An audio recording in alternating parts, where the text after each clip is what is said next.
Opening prayer po. Okay po ba kayo mag-unmute, Sister Marisa, for opening Okay po. prayer? Ay, thank you po.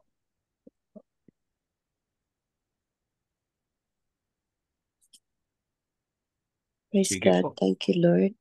Thank you, Jesus. Heavenly Father, we thank you po sa umagang ito that you gather us here this morning. Once again, O Lord God, let your Holy Spirit lead us. I believe, God, your presence is here with us this morning. And thank you for the life of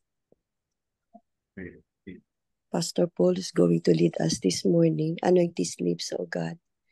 Allow him to speak the word that you want him to give the message this morning. And I pray for each individual's heart and understanding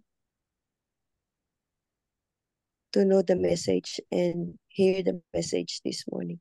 I pray, oh God, na every words na marinig namin this morning is like a seed that will be planted in our hearts to grow and help us to mature and in the knowledge of who you are.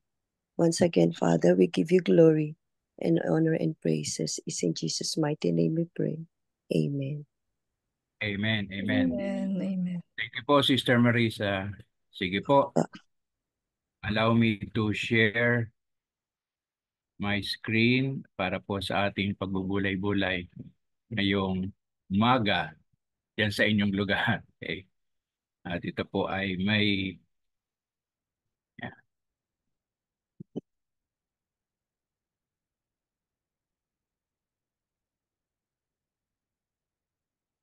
ayaw lumaki yan. Yun. Sige po. Nakikita na po ng lahat yung aking screen. Okay. Yes Sige po, po. tayo po ay patuloy po na magbulay-bulay sa isang bagong araw. At muli ay makikita natin ang kahalagahan ng araw na ito, August 21, sa ating pong pagbubulay-bulay ngayong umaga. At napakaganda po ng mensahe.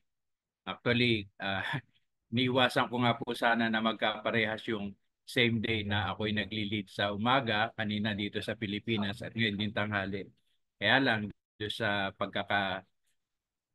arrange ng mga schedule po dyan sa global, siyempre kung ano yung vacant, doon na lang po ako sumusunod. Ah, kaso nagkaparehas na 21. Para sana ako, iba yung may share ko kapag sa umaga, iba rin naman yung sa hapon. Pero ako po ay naniniwala na kahit pareho yung mensahe, merong idinadagdag o bagong kapahayagan ang Diyos sa atin sa bawat pagbubulay-bulay natin at pananalangin natin. Sige po. Yung ating pong focus ngayon ay revival in the army. Okay? So, sino po ba sa atin ang nagnanais o nananalangin na maging sa ating bansa ay magkaroon po ng revival ng army?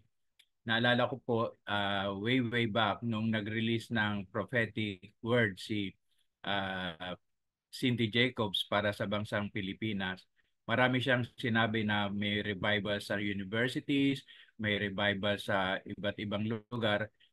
Pero may binanggit na siya, there will be a revival in the military.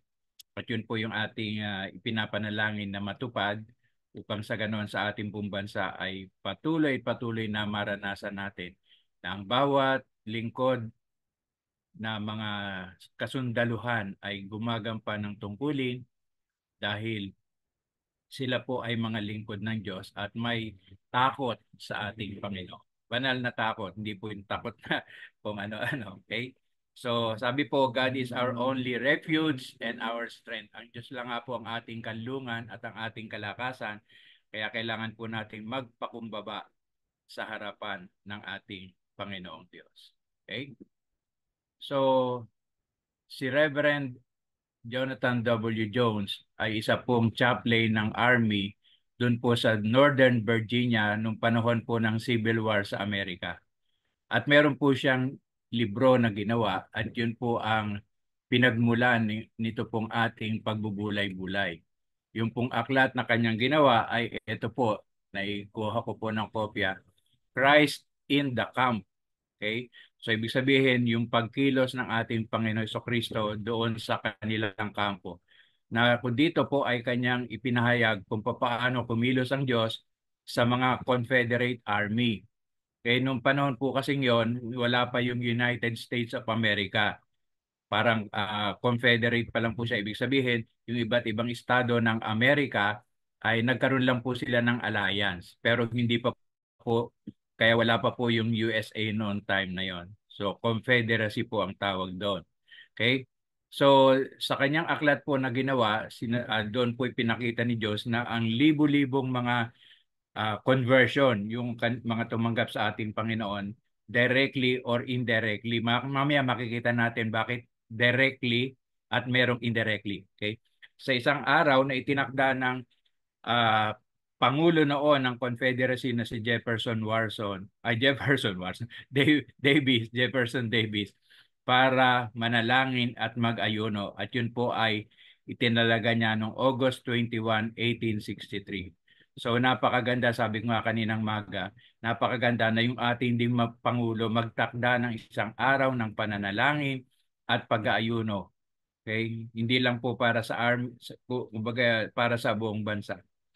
Naalala ko po nung melting point dito na ginawa po sa Taytay nitong July ay meron pong kapahayagan na o deklarasyon na sana panalangin natin ang ating Pangulo ay magpatawag ng isang araw ng pananalangin at prayer and repentance. Okay? Paghingi ng tawad sa ating mga kasalanan. Kaya sabi ko, sana matupad na yon. Panalangin natin na ang ating pong Pangulo ay magtakda ng isang araw, anumang araw yon, para ang buong bansa ay mananalangin at maghihingi ng kapatawaran sa kanyang mga kasalanan. So tuloy po natin. Pero hindi po si Reverend Jones ang pangunahing tauhan sa ating pong kwento, sa ating pong pagbubulay-bulay ngayon. Ang pangunahing tauhan po ay si Robert E. Lee. Okay?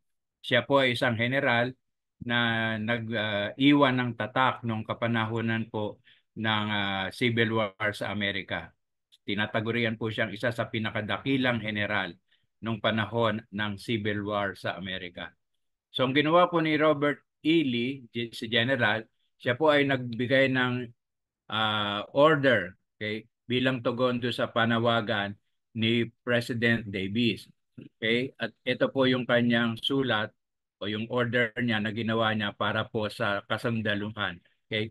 Sabi po niya, ang Pangulo daw po ng Confederate States ay itinalaga itong August 21 bilang isang araw ng pag-aayuno, pagpapakumbaba, and prayer. Sabi ko nga nung binabasa ko, sabi ko yung ginamit niya, humiliation. And di ba pagka sa atin yung pagka sinasabing na-humiliate tayo para bang talaga masyado na tayong binababa, masyado na tayong tinatapakan. Okay? Pero yun ang kanya ginamit. Hindi niya sinabi na to humble ourselves, kundi humiliation. Ibig sabihin talagang para bang sa harap ng Diyos, talagang wala tayong may pagmamalaki. Okay? So, at ang kanyang kautusan, strict observance of the day. Sabihin talagang kailangan gugulin yung araw na yon para sa lahat ng officers at soldiers ng army. Okay, sabi nga, lahat daw po ng military na naka-duty maliban doon sa talagang kailangan ay masususpend pag hindi sila sumunod. So, ganun kabigat yung kanyang kautusan. Okay? So ito yung bahagi ng kanyang sulat. Soldiers o mga kawan, tayo ay nagkasala sa makapangyarihang Diyos. Nakalimutan natin ang kanyang paalala, okay, ng kahabagan, okay, at ang naghari sa atin, para sinasabi niya ay naging mapaghiganti tayo, okay, at tayo naging mayabang. So sabi niya, nakalimutan natin na tayo ay tagapagtanggol, na dapat mayroong malinis na buhay sa harapan ng Diyos. Okay? Sabi nga niya, yung ating kapanahunan ay nasa kamay ng Diyos. At tayo po ay walang ibang pinangahawakan, kundi, sabi nga, inilagay natin sa ating mga kamay para makamtan natin yung kalayaan. So para bang man's way na, hindi na God's way yung kanilang ginawa. Kaya sabi niya, ang Diyos ang ating natatanging kanlungan at siya ang ating kalakasan. Kaya magpakumbaba tayo sa kanyang harapan. Okay? So ito yung bahagi ng kanyang order at ito po yung kawakasan. Sabi na, ipahayag natin ang ating napakaraming kasalanan at humingi tayo ng dagdag na kalakasan, okay, courage, tapang, at isang dalisay na pagiging patriot o sabihin yung pagiging makabayan, okay? At maging determined, isang mas matatag na paninindigan upang sa ganon babaguhin niya ang ating mga puso o puso ng mga kaaway. Biruin nyo kahilingan kapag ganun daw ang naging attitude ng mga kasundaluhan, babaguhin ng Diyos, panalangin ang puso ng mga kaaway. Ibig sabihin, hindi na matutuloy, wala nang gera. Okay? At babaguhin, pabibilisin daw ng Diyos ang panahon ng gera. At upang sa ganon, maibsan na po yung lungkot at yung mga paghihirap. Ang ganda ng kanyang order eh. Okay? At nasa ganon, sabi niya, bibigyan niya tayo ng pangalan at lugar sa mga nations of the earth. Kasi nga po, nung panahon na yon, wala pang USA. Okay? Confederate States of America pa lang po. Okay? So ito yung kautusan ni Robert E. Lee na para sa mga kasundaluhan ng sa panahon ng Civil War. Okay. So, ito po ay naging universal yung panawagan ng fasting. So, ibig sabihin pangkalahatan, okay? Pangbuong sanlibutan na nangyari, okay?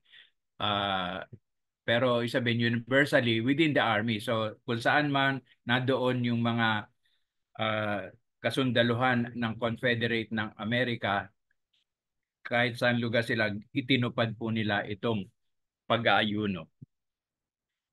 So sila po ay naapektuhan ng Christian influence ni General Lee. So ibig sabihin si General Lee ay isang Kristiyano.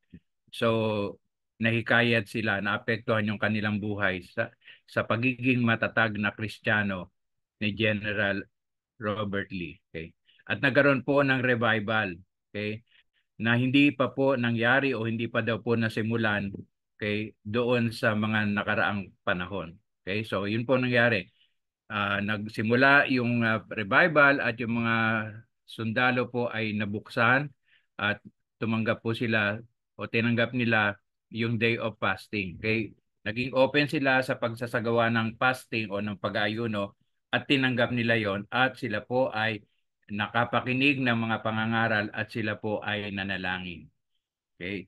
So lahat daw po ng mga pagsamba o services ay laging well attended. Ibig sabihin maraming uma-attend at marami pong mga himalang nangyari na ito po ina-attribute nila doon sa araw na yon ng August 21. Okay, so ibig sabihin dahil sumunod sila sa kahilingan ng Pangulo at inimplement naman ito ni Robert Lee, so meron talagang nangyari. Kaya nga po mga kapatid, may power kasi talaga yung kapag yung leader mo nakita niya na may takot sa Diyos eh. So yun ipanalangin natin mga kapatid. Okay? So next po. At ito po yung mga patotoo na nanggaling sa iba't ibang tao kung ano po yung naranasan nila nung nagkaroon po ng prayer, humiliation, and fasting noong August 21, 1863. So tingnan po natin yung mga patotoo mga kapatid. Una, si Reverend Haley, ito ang sulat niya. Okay? It has been my pleasure recently to spend. So nagkaroon daw po siya ng kasiyahan kay na makasama ang Smith's Brigade tsaka yung Early's Division ng Army sa loob ng 1 linggo. Okay? Nangaral daw po siya araw-araw at habang siya kasama nila. Tapos sinabi niya, there are religious revivals all over the army. So nagkaroon daw po na talaga ng religious revival. So ibig sabihin, siguro iba-iba yung relihiyon, religious revivals all over the army at marami po ang nanumbalik sa ating Diyos. So napakagandang patotoo. Okay? Na doon sa panahon na yon, yung si Reverend Haley nagkaroon siya ng kasiyahan na makita yung pagbabago sa loob mismo ng mga sundalo. Sa pa po, si Chaplain Tomkis ng 7th Florida Regiment. Ito naman po yung kanyang isinulat. Nung huling gabi daw po, okay, 15 sundalo ang nailibing kasama ni Kristo nung sila po ay mabautismuhan. Kasi alam naman natin yung baptism, immersion, parang inilulubog yung ating lumang pagkatao, mamamatay yung ating lumang pagkatao at pag-ahon, isa ng bagong nilalang. Parang yung 2 Corinthians 5:17, di po ba? Ang sino mang nakipag-isa kay Kristo, isa ng bagong nilalang, wala na yung kanyang dating pagkatao, pawang bago na. So yun po yung karanasan ni Chaplain Tomkis. Sabi niya, bawat gabi daw po ay marami pang sundalo ang nagtatanong, okay, ano po ang dapat naming gawin para maligtas? Diba? Ganyan din po yung tanong ng jailer nung panahon na hating gabi umaawit sila Pablo at si Silas, tapos nagkaroon ng lindol. Okay, tapos nakalagay yung kanilang mga tanikala. So nung nakita nung bantay sa kulungan na bukas yung mga pinto, kala niya nakatakas yung kanyang mga bihag. So papatayin niya yung kanyang sarili, pero pinigilan siya ni Pablo. At ang tanong niya, ano pong dapat kong gawin para ako'y magligtas? Sabi ni Pablo, di ba, sumampalataya ka at maliligtas ka pati ang iyong buong sambahayan. So mamaya makikita natin ano ba yung sinasabi kanina, yung nangyaring conversion directly tsaka indirectly. Okay? So yun po. Yun naman pong chaplain ng 10th Alabama Regiment, ito naman po yung kanyang patotoo. Siya daw po ay naniniwala ng 100 na mga kaluluwang anxious. So yung naghahanap ay nagsuko ng kanilang mga buhay sa pananalangin nung gabi na yon, sabi niya. Gabi ng August 21, magkatapos po ng sermon. So ang punto mga kapatid, ito yung indirectly. Kasi directly, yung mga sundalong nakapakinig ng salita ng Diyos at tumanggap sa ating Panginoon, direct yung kanilang participation. Pero indirectly, ito po nangyari. Meron din pong revival na nangyari maging sa kanilang mga bahay, sa kanilang mga tahanan. So talagang yung pagkilos ng Diyos noong August 21 na yon, ating inaalaala ngayon, ay napakaganda. Merong direct na contact do sa mga sundalo, pero yung kanilang mga pamilya rin na nasa kanilang mga tahanan, nagkaroon din po ng revival. Okay? So, ito po yung sabi ng kanilang newsletter noon, or it can be a newspaper. Okay? Yung Richmond Christian Advocate. Ito po yung report. Okay? Sabi nga daw, sa mga nakaraang taon, walang ganitong uri ng revival na nangyari sa Confederate States. So, ibig sabihin, hindi lang isang lugar, kundi mga estado na kasama doon sa Confederacy. At yung Pentecostal fire, yun daw pong apoy na naranasan nung unang Pentecost, ayun daw po ay nagliwanag sa kampo. At marami daw pong mga sundalo na natutulog sa ilalim ng pakpak ng mga anghel. At sila po ay naggagalak, nagsasaya dahil marami pong mga makasalanan ang nagsisi sa kanilang mga kasalanan. Okay? Ang mga tao daw po sa kanilang tahanan naman, biruin nyo mga kapatid, ang preaching nandoon sa camp, pero sa tahanan, maraming tao, nakaranas na rin daw po ng kakaiba. Okay? Na sa kanilang mga puso, kaya sabi ko parang heartwarming experience ni John Wesley. Okay? Imagine, wala sila doon sa camp, nandoon sila sa bahay, pero yung nararanasan ng kanilang mga mahal sa buhay, doon sa kampo, nararanasan din nila. Okay? At ito po ay nakaka-inspire na basahin, sabi nga, yung bagay na yon, na yung converts daw doon sa camp, pati yung kanilang mga friends at yung mga nasa bahay, mga kapatid, di ba, na nagpupuri sa Diyos sapagkat yung kanilang mga anak na malayo sa kanila, absent ay nagkaroon na ng pagkakataon na ang kanilang mga puso, ang kanilang mga buhay ay ipagkaloob na sa ating Panginoon. Okay, what a wonderful revival sa army. Okay? Hindi pa po tapos. Ito po naman, oh, biruin nyo, isang 12-year-old child. Ito yung sabi niya, ang ama ko na-convert na. Okay? Si mama naman nakatanggap daw ng sulat ngayon. Ewan natin kung anong araw yun. Okay? Pero definitely hindi yan August 21. At ang sabi daw ng tatay niya sa kanyang nanay, sabi niya, meron daw great revival doon sa kanyang regiment. Ibig sabihin yung grupo ng mga sundalo na kanyang kinabibilangan. Kaya mga kapatid, sabi nga, isang napakadakila at napakaluwalhating balita mula po sa Army ang kanilang natanggap. At ito po yung pinakamainam, okay, na ebidensya na ang panalangin ay dinirinig ng Diyos, okay? At kasama natin ang Diyos, sabi dong sumulat, okay? Na kapahayagan ay nangyari doon sa Army ay ebidensya o patotoo ng tugon ng Diyos sa ating mga panalangin, sabi niya. Kaya sabi niya, ipakita natin ang ating mga sarili na nagpapasalamat sa kagandahang loob na ito na ating nadama. Okay? At tayo ay lumakad ng may karapat dapat sa ating Diyos na siyang tumawag sa atin sa kanyang kaharian at kaluwalhatian. So mga kapatid, ito po yung kasaysayan na naganap doon sa panahon ng Civil War na kung saan dahil sa isang request ng Pangulo ng Confederacy na maglaan ng araw, ilaan yung August 21 na araw ng pananalangin at pag-aayuno, ipinatupad maging ng mga kasundaluhan at tunay na nakita nila, nadama nila ang pagkilos ng Diyos sa kanilang buhay.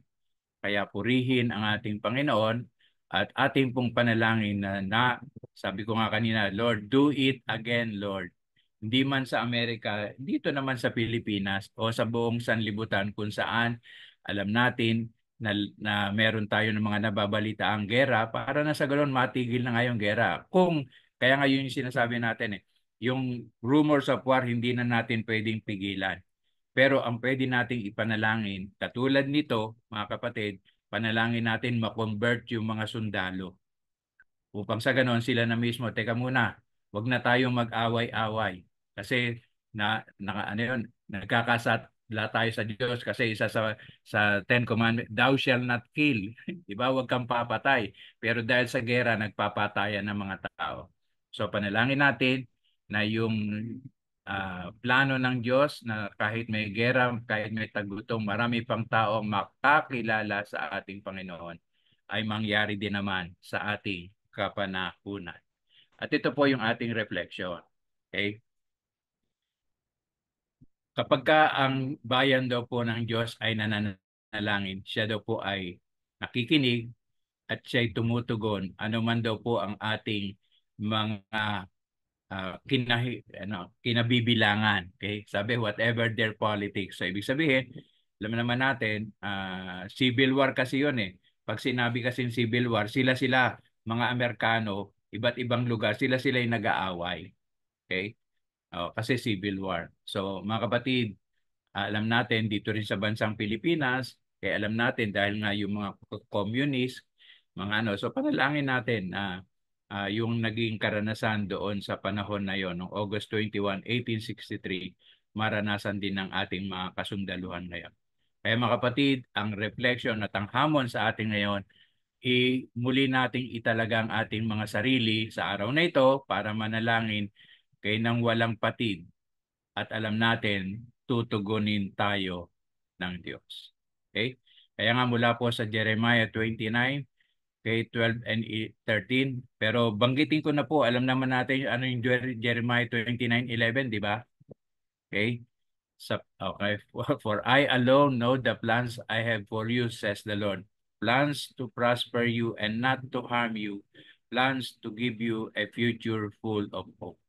So, pagkatapos sabihin ng Diyos yun na siya nakababatid ng kanyang mga plano para sa atin, para sa bansang Israel. Okay? Mga planong hindi sa ating ikasasama. So, ibig sabihin kasi pag may gera, di ba?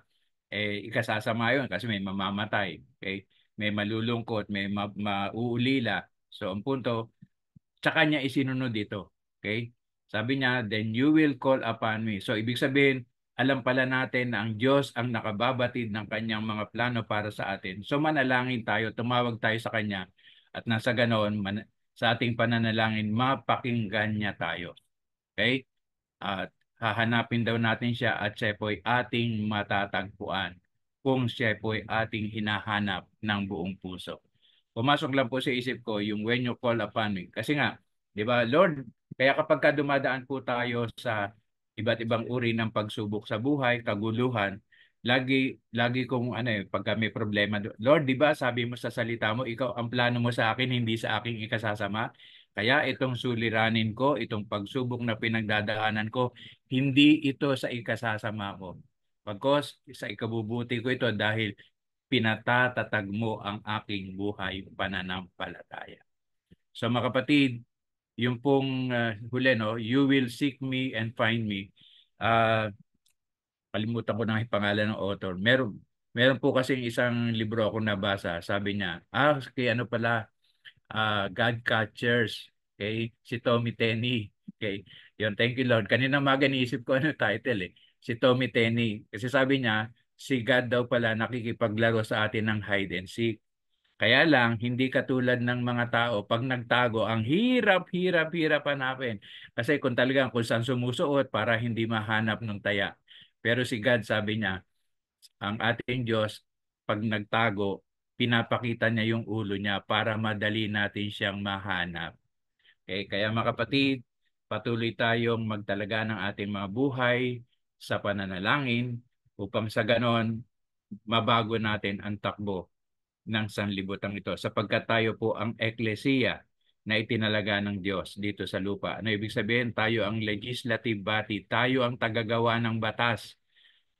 Batas na alam nating kalooban ng Diyos sa langit na nais niyang ipatupad dito sa lupa. Parang ang ating Panginoon Jesucristo. Kaya nga yung Isaiah 9:6, di ba? Sabi niya, for unto us a child is born, unto us a son is given, and the government shall be upon his shoulder. Ang pamamahala daw ibinigay na sa ating Panginoong Hesus. Kaya nga, ang ating Panginoon, kung ano yung i-deklara niya, nangyayari. So ganun din mga kapatid sa ating kapanahunan, tayo po ang binibigyan ng kapangyarihan ng Diyos na magdeklara kung ano yung kalooban ng Diyos sa langit na nais niyang matupad o ipatupad natin dito sa lupa.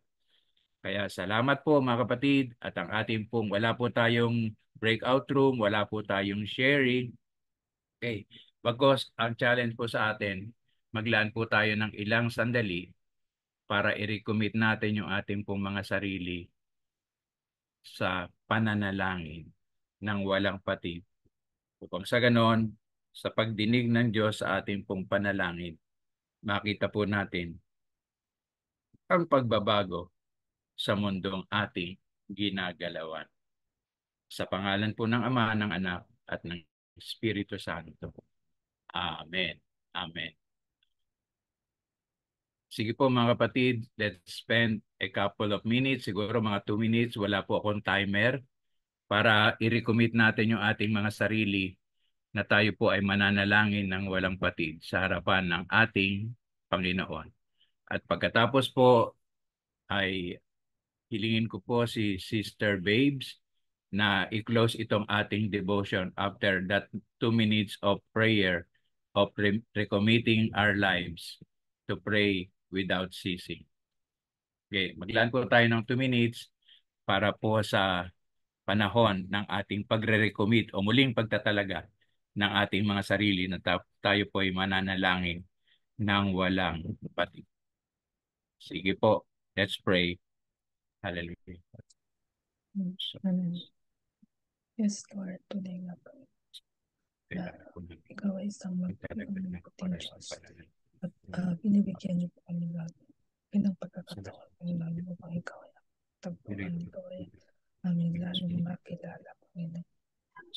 Hindi niyo po hinahayaan o kahit na patuloy na kami ay lumakad, Panginoon, sa kadiliman at sa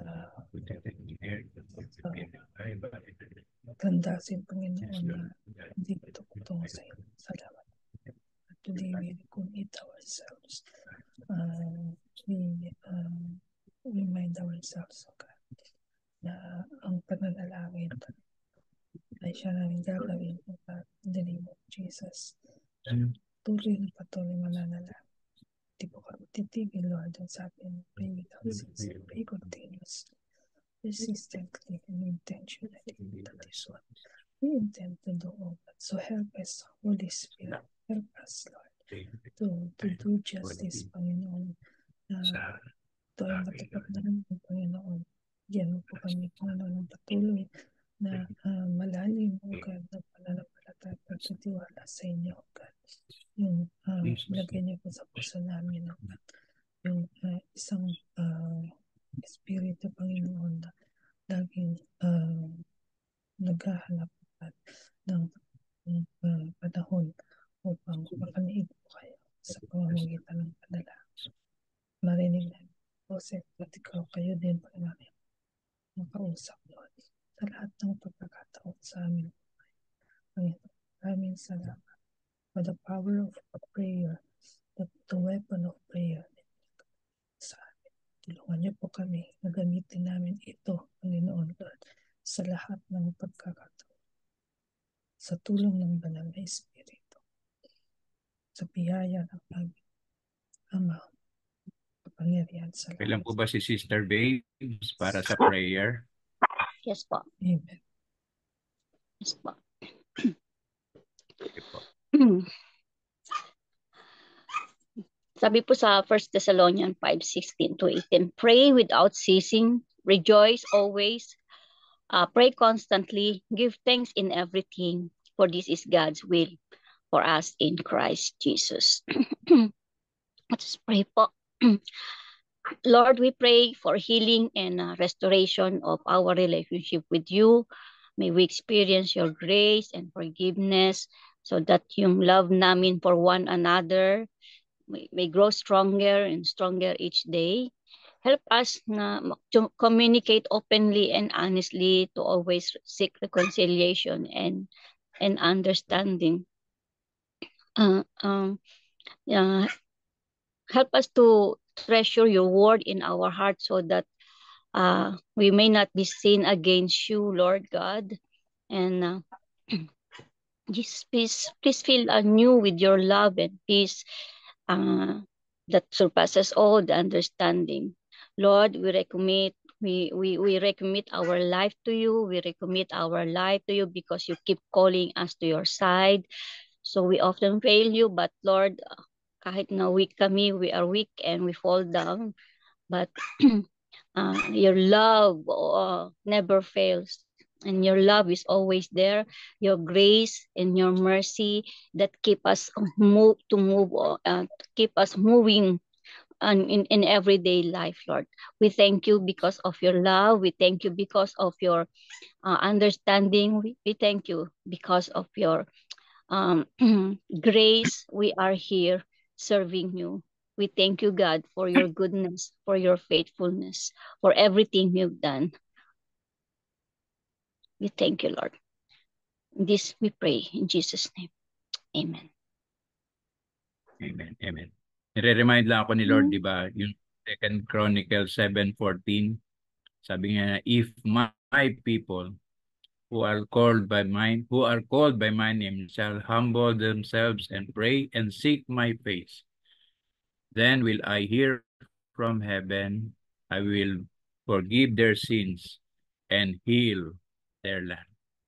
So, panalangin natin na sa ating bansa magkaroon nga po ng revival.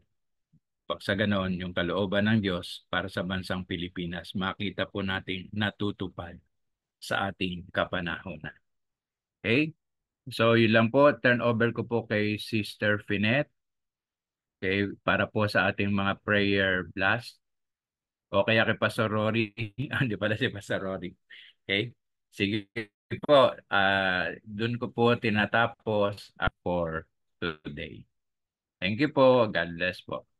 Stop share na po ako. Maraming pong salamat, Pastor Paul, sa iyo pong pangunguna at sa mensahe ng Diyos na ibinigay po sa iyo upang ihatid sa bawat isa po dito sa daybreak po. Kaya purihin ang ating Diyos na buhay. Sa oras pong ito,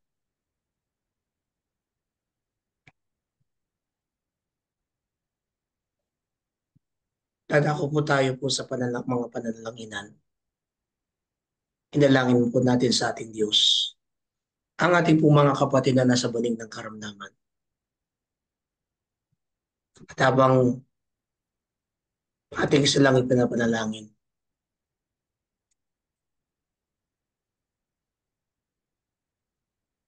damihin natin ang presensya ng Diyos sa ating buhay upang ang bawat mga pangalan na naririto ay tunay na makakaramdam sila, makakaranas sila ng kagalingan sa ating Diyos na buhay. In 1 minute, let us all unmute and let us pray.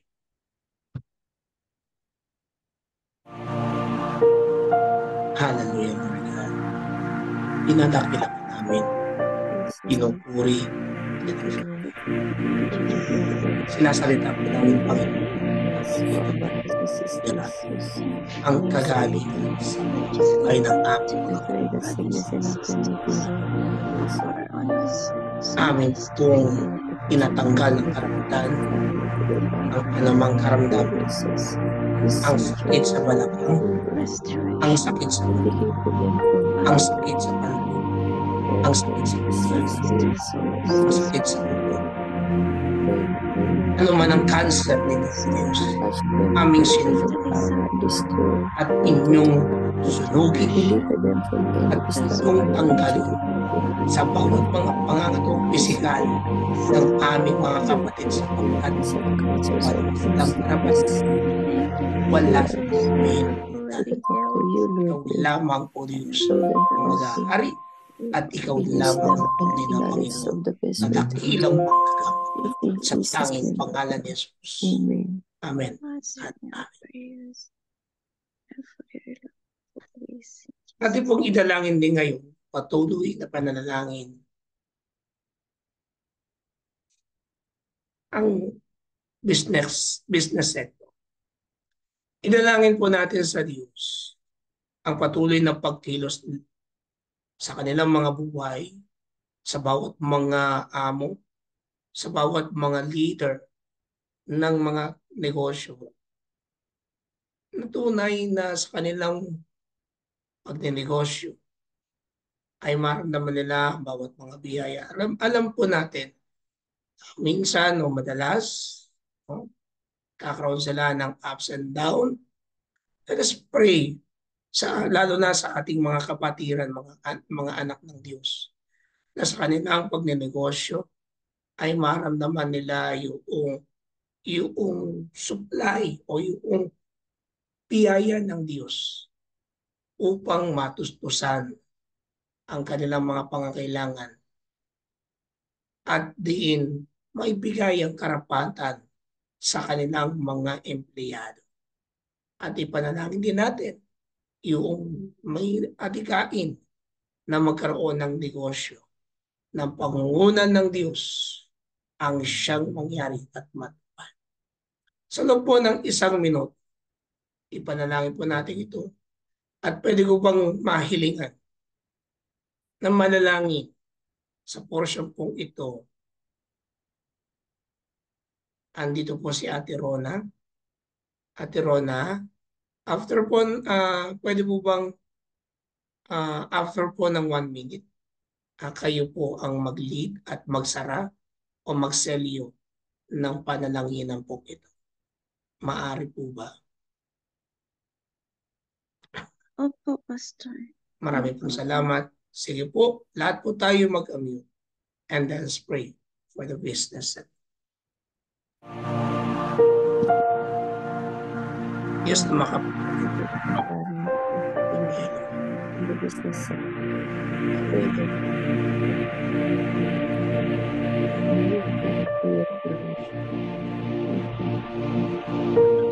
mga maliliit pa.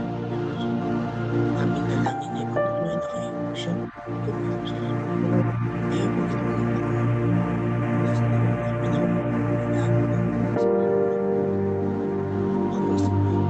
ang aking idea ay tunay na magbigay sa bawat mga pangangailangan, bawat mga maliliit upang magbigay din ng karapatan sa kanilang mga empleyado o magtulong. Dalangin namin ng Diyos ang pagkilos. Ganon din, Panginoon, sa mga maliliit na negosyante. In Jesus' name, offer them to you and lead them in Jesus' name. The good news to every creation. In Jesus' name. Father God, we just thank you for this pillar of society businesses. Father, we ask, Lord, that you bless the local businesses around us, also those outside our locality, Lord God, especially those businesses owned by Christians, Lord Father. We pray that you prosper them, and that they will also be able to help those people who are unemployed in these businesses, Lord God. We also pray, Lord, for wisdom and creativity and innovation, Lord God, for those people who are thinking of setting up new businesses. Father, we pray that you bless them, Lord God, with wisdom, so that they'll be able to not just prosper themselves, but other people who needed jobs. Father, we just pray that you prosper also, especially those publishing companies for Bibles, publishing companies for Christian materials, Lord God, and all those schools and universities, Lord God, who are helping a lot of Christians set up their own businesses. Father, bless them, Lord God, so that they can be a blessing to other people, and also be able, from their businesses, they'll be able to share the good news and the love of Jesus to other people, especially those who are unbelievers, Lord. Father, help us also to pray for those people who are currently looking for jobs, that they will have the wisdom, Lord God, to maybe think of new businesses for themselves and for the community. Give them opportunities, Lord God. Holy Spirit, be with them. Lord, this is our prayer in Jesus' mighty name. Amen. Amen and amen. Maraming pong salamat, Ate Rona. Ipanalangin po natin ang bawat nasyon, ang bawat bansa, lalong-lalo na sa ating mga kinabibilangan. Panalangin natin ang Kuwait, ang Dubai, ang Spanya, ang UK, ang bansang Israel, Ukraine, ang Russia, ang Pilipinas at ang China. Meron po tayong panalanginan na napaka-specific para sa bansang Israel. Pray for the Israeli forces will be able to finish off Hamas as a fighting force in Gaza. So ito po yung specific po nating ipanalangin para po sa Israel. At ipanalangin din natin ang mga bansang nais silang o ginugulo sila, na ang Diyos ang siyang magbigay ng tunay na panguna sa kanilang buhay upang ihinto ang ganitong pakikipagdigma. Lalong-lalo na yung mga leader na kung saan ay ginugulo o nais na sakupin ng bansang Israel. Alam natin na ang bansang Israel ito ay pinangunahan ng ating Diyos mula pa kay Abraham, kay Isaac, kay Jacob, hanggang sa kaapat at ikaapat pa ng salingdahi, sapagkat ang bayang ito ay bayan ng Diyos at hindi matitinag ang ating Diyos na buhay, sapagkat ang bansang Israel ay isang patunay sa ating, kaya ang bawat Kristiyano ang ngayon nanalangin para sa bansang Israel. Sa loob po ng 1 minuto, tayo po ay manalangin. At pwede ko pong pakiusapan na manalangin at selyuhan ang panalangin ito. Ipanalangin ang bansa. Maaari po ba si Ate Flora upang selyuhan after po ng 1 minuto? Marami pong salamat. Let us all unmute and let us declare to God.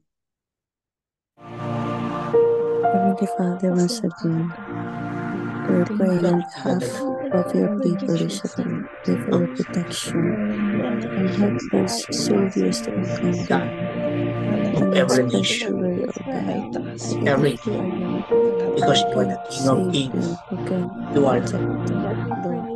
and We cannot be in the midst of crisis, but we believe, Lord, that your hands is upon them and your people. pray, Lord God, Let this crisis be let your an opportunity for them to come Israel to you, force pray to us, will guidance upon them, and and protection.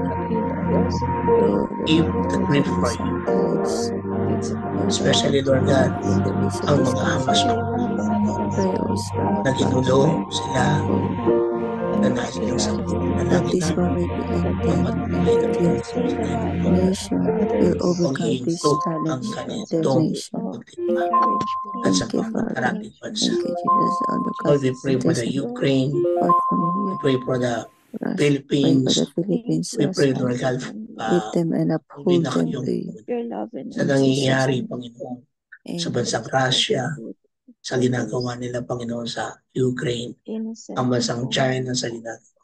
Jesus. Amen. Abba, Father, we thank you, Lord, that you have given us, oh Lord God, to have the privilege to approach you, Lord God, in praying for these nations, the warring nations, oh God, who are in conflict. We bring them all to you, oh God.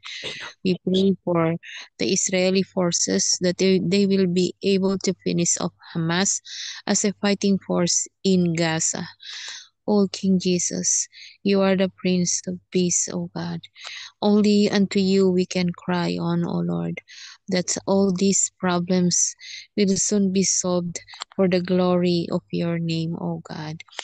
And Lord, while still the war is going on, may you, O Lord God, give strength, O Lord God, to your people and to all, O Lord God, of the nations that are involved, Iran and Lebanon, Lord God, with the war in Israel and Palestine. Oh God, may you give, oh Lord God, your wisdom to the leaders, oh God, that they too will bow down to the name of Jesus, will proclaim a fast and prayer that the enemy, oh Lord God, will also repent, oh God, and everybody will bow down on the name of Jesus, and all the problems, oh Lord God, will be solved for the glory of your most holy name, dear Jesus. We pray, oh Lord God, the same for Ukraine and Russia, for the Philippines and China, oh God, that Lord, every leader, Lord God, will be guided by you, will be led by the Holy Spirit, oh God. That's all of those differences, oh Lord God, will come, oh Lord God, to a solution that there will be peace, oh God.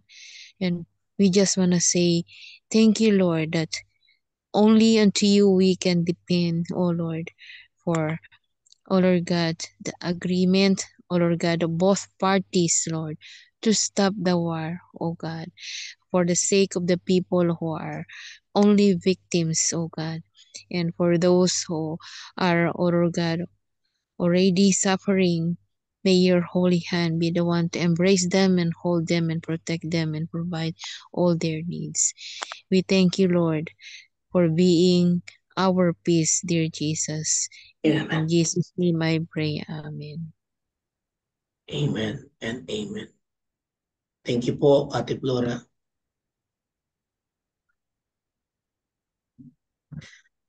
Panalangin po natin ngayon ang bawat mga iglesia, ang katawan ng ating Diyos.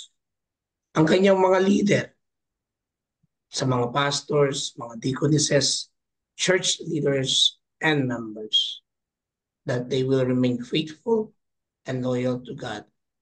Na alam po natin, may mga ibang mga church na mayroon din silang pinagdadaanan.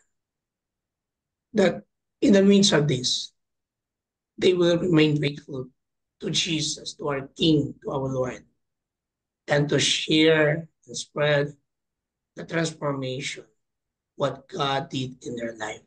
Not to be conformed, not to be submitted in the way that the world or the society wants, but what the Word of God is be intact in our life, in their life.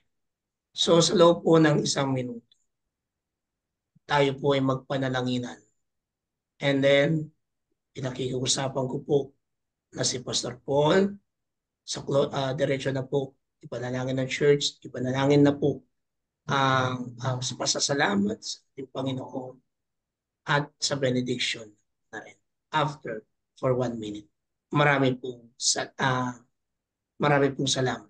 Pero bago po pala yon, na panalangin po ni Pastor Paul, ipanalangin po natin ito po mamaya.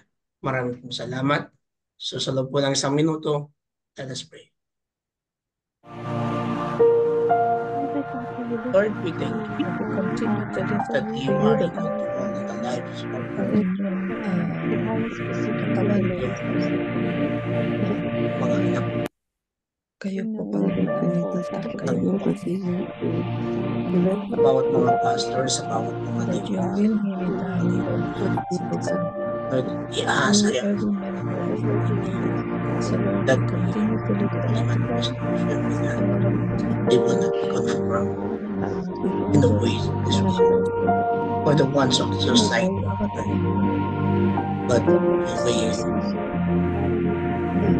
follow you, to be faithful to you, be faithful to your word in the midst of difficulties, in the midst of troubles, in the midst of persecutions, in the midst of trials, in the midst in any such ones. But we ask of God, hold your plane, and there will not be experience, Lord God, the burnouts, but your plane that fits you. In Jesus' name. And in hope Amen. in you. In Jesus' name. Amen. Sige po, tayo pong lahat po ay mag-mute.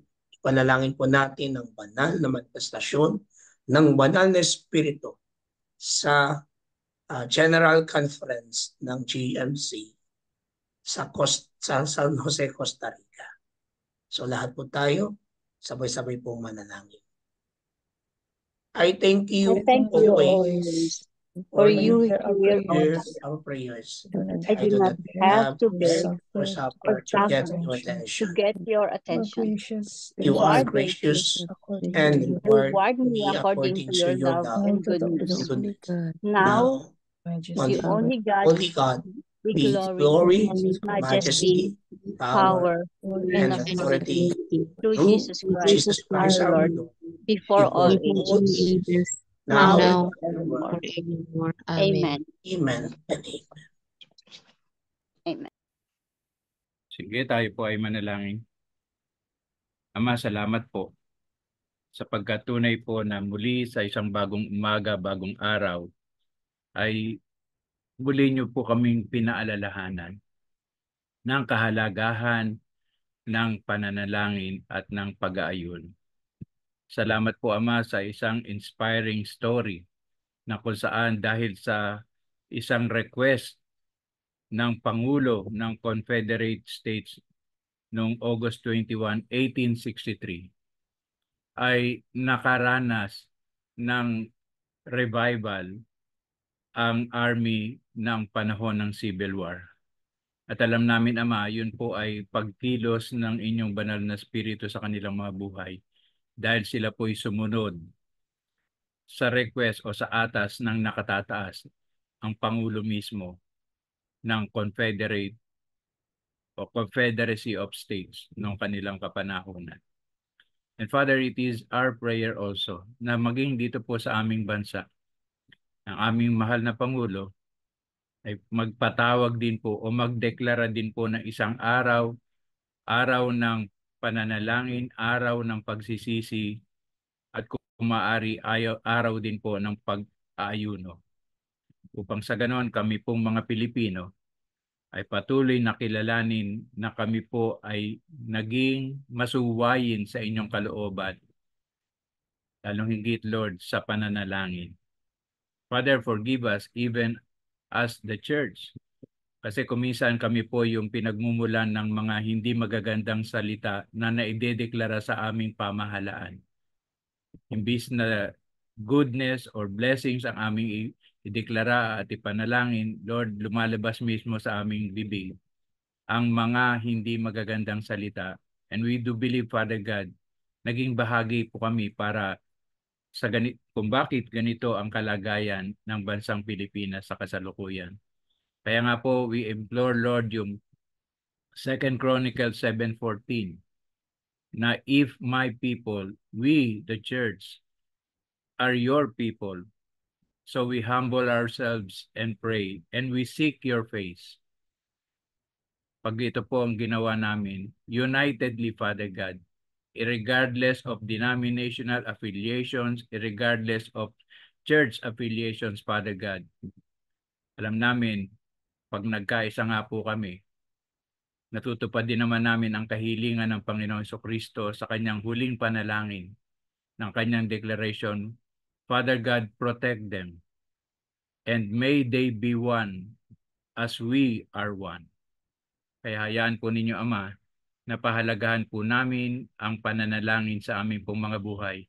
Di lamang po kami nakafocus sa aming personal agendas, di lang po kami nakafocus sa aming family needs, pagkos, O Diyos, nakafocus din kami sa Jesus agenda, na alam namin, Lord, it is unity in the body of Christ. Kaya Ama, patawarin po ninyo kami kung hanggang sa ngayon, meron pa po kaming samaan ng loob sa isa't isa, kung meron pa pong mga bagay na dapat isettle para na sa ganon, regardless of our churches affiliation right now, Lord, magkaisa pa rin po kami. Dahil yun po ang panawagan nyo para sa katawan mo dito sa lupa. So Father God, salamat po sapagkat alam namin kung paano nagkaroon ng revival sa pamamagitan ng prayer, fasting, and humiliation, Lord. Katulad nga po ng sinabi ni General Robert Lee, alam namin, Lord, magkakaroon ng magandang kinabukasan ang bansang Pilipinas. Kaya salamat po at hayaan po ninyo, Ama, na sa aming pong buhay, lagi po kaming napapaalalahanan ng banal na Espiritu na nais po ninyong mag-spend ng time sa amin. You want to spend more time with us. You want to communicate with us. Kuminsan kami lang po yung walang panahon para sa inyo, pero alam namin, sabik na sabik po kayo na kami ay kausapin. And so Father God, may your Holy Spirit just continue to convict us. Upang sa ganoon, sa kabila ng aming kabisihan, sa kabila ng aming mga kaabalahanan, nararanasan sa mundong ito, magkaroon po kami ng panahon, quality time with you, Father God. Thank you so much sa lahat ng ito. Hayaan po ninyo, Ama, na sa lahat ng aming gagawin, sa lahat ng salitang aming bibigkasin, kayo po'y napapagpurihan at napararangalan. Ma, ito po yung aming panalangin sa inyo sa isang bagong araw na yung kaloob sa amin, para po sa inyong kapurihan at karangalan, sa pangalan po ng iyong anak na si Jesucristo at sa kapangyarihan ng iyong banal na Espiritu. Amen. Amen. Amen. Amen. Sige mga kapatid, tanggapin po Amen. natin ang pagpapala ng ating Panginoong Diyos. Ang Diyos na siyang pag-ibig, ang Diyos na siyang bukal ng ating pag-asa, bukal ng ating kapayapaan, ang siyang patuloy na magkaloob sa atin ng kanyang kagalakan at kapayapaan habang tinutupad natin ang kanyang kalooban dito sa lupa sa pamamagitan ng ating pananampalataya sa ating Panginoon Kristo at sa pamamagitan ng banal na Espiritu ay mag-uumapaw ang ating pag-asa na siya na nagsimula ng mabubuting bagay sa atin ay tapat na ito'y isakatuparan hanggang sa pagbabalik ng ating Panginoong Kristo. Kaya nga, ang kagandahang loob at ang pagliligtas ng ating Panginoong Kristo, ang hindi nagmamaliw na pag-ibig ng ating Diyos Ama, ang gabay, patnubay, pakikipisan ng banal na Espiritu, ang siyang laging sumaatin, ngayon at magpakailanman. Amen, amen, amen. At mga kapatid, gaya po ng gawi ko, pagpalain po natin ang bawat isa sa pamamagitan ng pagdedeklara ng number 6:24 to 26. Okay? The Lord bless Lord you. Bless you and Bless keep you, you. keep you. The The Lord Lord make His Lord, face make His shine face shine upon you. upon you. May the and be Lord gracious. Gracious unto gracious you. unto you. The The Lord Lord give His us countenance countenance Make his upon countenance and and give give you you Peace. peace. Nothing you. lacking, Nothing missing, nothing broken. Stable and wealth from the Lord. Amen. Amen. Amen. Amen. Amen. Blessed Wednesday, Salamat po, everyone. Amen. Pastor God Paul. bless God po. bless you all Thank you, Pastor po. Paul. Maraming po Thank you salamat, po. Pastor Paul. Thank you, Pastor Paul. So sige po, habang andito na po tayo sa ating gallery, pakibuksan na po ang ating mga camera if you are able for our picture muna po bago mag-announcement po si Pastor Rory mamaya. So picture muna po tayo. Okay, ready? Yan. Meron pa po bang maghahabol? Wala na. O, sige po, ready na po. 1, 2, 3, smile. Yan. Amen. Thank you po. Salamat po. God bless po. Sige, Shalom. mabilisan pong announcement. Sa araw po ng bukas, si Pastor Edric po ang mangunguna.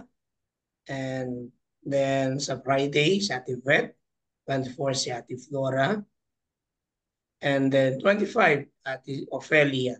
And 26, si Tico Nisona. 27, Pastor Joanne. And 28, si Ninang Olive ang mangunguna sa araw po ng daybreak this coming week. And eto na po ang ating calendar for the September. So, purihin po ang Diyos. Meron pong mga iba pang meron na pong kumuha o tumugon. Kaya ilan na lang po ang September 1 and 8, tapos 9, 22, 20, and 22, and 23. So please po mga kapatid, kung yung pong inyong, kung kayo ay nahawakan ng ating Diyos, ng Banal na Espiritu upang muna, please let us know kay Ate Finet o sa akin po para mailagay na po ang inyong pangalan sa ano na po ito. So marami pong salamat. So yun naman po. Meron pong praise report. No fever na po ang aking apo o yung apo po daw ni kapatid na Bebs. Si Coco. At kaya ako salamat po at patuloy natin po siyang ipanalangin. So marami pong salamat. Yun lamang po. So God bless and shalom everyone. Thank Shalom you. po. Shalom po. God bless God bless po. po. Thank you, Pastor Paul. Malis na pala si Pastor God Paul. Thank bless you po, po. Pastor Thank Rory. Ingat Salamat, po. everyone. po sa word. Salamat God din bless. po. Adios. See you po Hi, Tita tomorrow. Gina.